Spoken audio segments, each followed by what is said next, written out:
Number 7.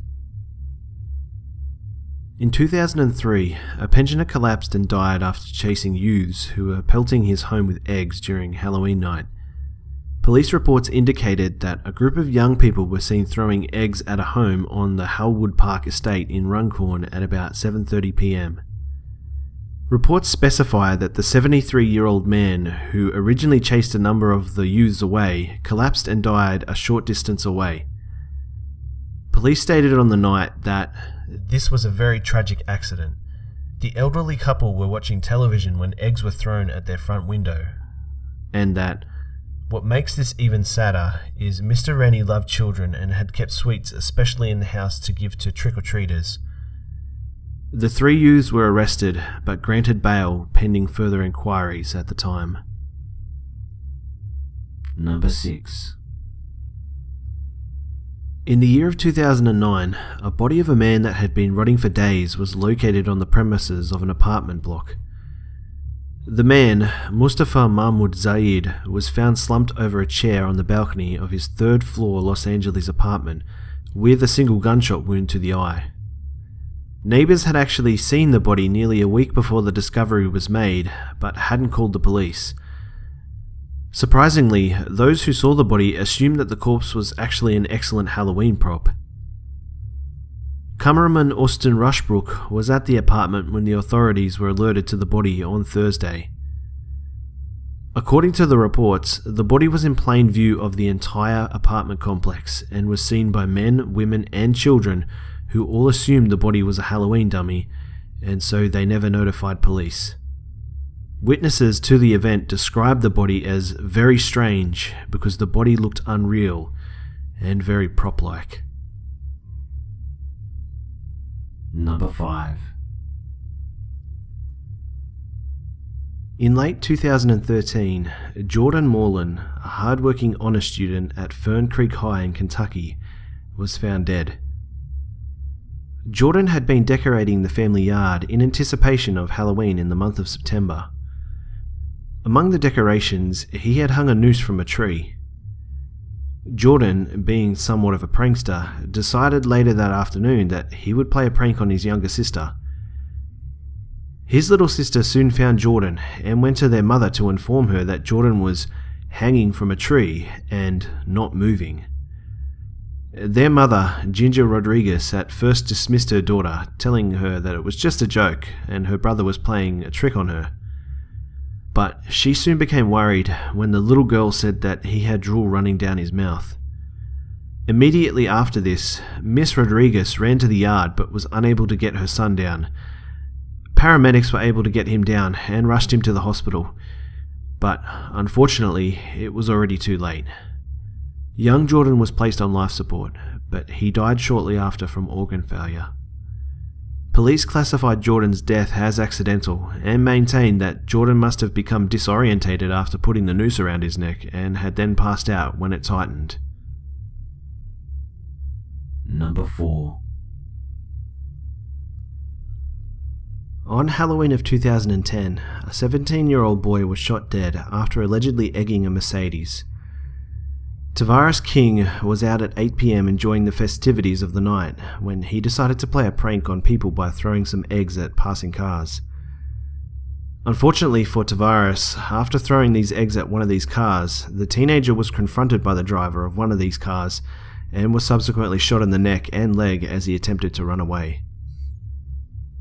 Police officers who attended the scene stated that Tavares was rushed to hospital but passed away en route. Police maintained at the time of the incident that Tavares, who was identified by the shooter as the culprit for egging his car, may not have actually been the one who threw the eggs at the car. Tavares was with a group of other young teenagers at the time, and there was information to suggest it may have been another person within that group who actually threw the eggs. Unfortunately for Tavares though, he was in the wrong prank at the wrong time. Police continued to look for suspects, and a man was located with a Mercedes close to the scene of the incident. However, no one was arrested at the time for the crime, as no tenable suspect was ever identified. Number 3. Similarly to the previous story, on February of 2014, a 15-year-old girl was shot after attempting a retaliation prank stemming back to the previous Halloween. Reports indicate that a group of teenage girls had dumped a mix of eggs, mayonnaise, and leaves on a car outside of the owner's home in a middle-class area of southwest Little Rock. This, allegedly, resulted in the 48-year-old father of the original Halloween prankster retaliating by opening fire at the girls at approximately 1 a.m. The girls immediately fled the scene in a car as the man continued to shoot at them. This resulted in multiple bullets being impaled into the vehicle, one of which struck Adrian Broadway in the head. The youths drove to the nearest gas station for help, but by the time Broadway arrived at Arkansas Children's Hospital, she was dead. 2 other teens were injured, including the 18-year-old driver who was hospitalized with minor injuries. Noble was charged with first-degree murder, 1 count of terrorist acts, and 5 counts of aggravated assault. He was held in lieu at the time, with a $1 million bond. Number 2. On Halloween of 2004, a 16-year-old boy died when a Halloween prank involving a paintball gun sparked a car crash and wreck overnight. Irvin Rojas of the 70 block of Ride died after he was thrown from a Chevrolet Suburban that rolled over when it was hit from behind in the 400 block of Cavalcade. Reports at the time indicated that the accident happened at around 8:20 p.m. on Sunday, as a group of youths, including Rojas, were driving around shooting paintballs at people and cars. Reports state that a 34-year-old man got into a truck and began chasing the youths in the Suburban after his 1992 Ford pickup was hit by paintballs. As the vehicles were westbound, the pickup rear-ended the youth's vehicle. Eric Rojas, 19, who was driving the Suburban, lost control of the vehicle, which flipped over. Irvin Rojas, who was not wearing a seatbelt at the time, was ejected from the vehicle upon impact. He later died at Memorial Hermann Hospital of fatal wounds. Number 1.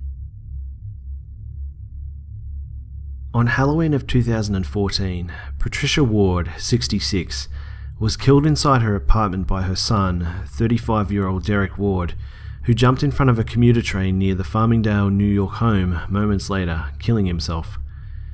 Information at the time revealed that the man had psychiatric problems, that he beheaded his mother in her Long Island, New York apartment late Tuesday, and then dragged the body and head out onto the street, where onlookers initially thought they were witnessing a Halloween prank. Witnesses at the time also said they saw Derek Ward drag his mother's body out of the building and onto the street, where he kicked her head some 20 feet before going to a nearby railroad track and jumping in front of an eastbound Long Island Railroad train approximately 25 minutes later. Police stated that his body was found about a mile from the apartment where the two had moved recently from the neighborhood county.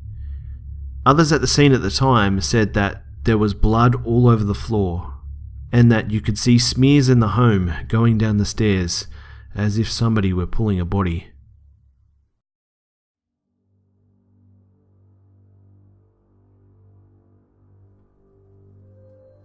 G'day mates, it's B-Buster here. Well, I think I might stick to door knocking this year and give the pranks a bit of a rest. Sheesh. So as always guys, I hope you enjoyed the video. It would be awesome if you could like, share, comment and subscribe to the channel if you're new. Also guys, I just want to say a big thanks again to everyone who's supporting the channel. The channel is still growing really fast and it really is all thanks to all of you guys, so thank you so much. And I'm not sure if you guys have heard, but YouTube is adding a cool new feature where people can sign onto a channel to some premium benefits. I'm still not sure about all the details myself yet, but from what I understand, the idea is that people will be able to sign up to a channel on a premium basis, and this will eliminate any advertising in the videos. I'm really not sure how this will impact channels and how it's all going to work here on YouTube, but lots of people are saying that this could be a really great new feature because it will allow for people to watch videos without advertising and provide their favorite channels with some extra financial support and give YouTube content creators more stable incomes. I bring this up because I wanted to let you guys know that I may be going full-time on YouTube, which is really exciting. I must admit though, it is a little bit scary, but I am also very excited about what this could mean. And with something like this coming along, it could mean greater security for content creators such as myself, as ad revenue on YouTube can be very unreliable unless you're someone like PewDiePie or have millions of subscribers and views every day.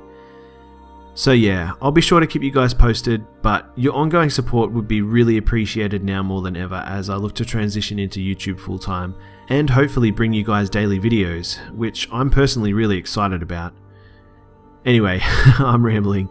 Thanks again for all your support, guys. Don't forget to follow me on all my social media for updates throughout the week, and I'll put those in the description below. And yeah, I'll see you mates in the next one.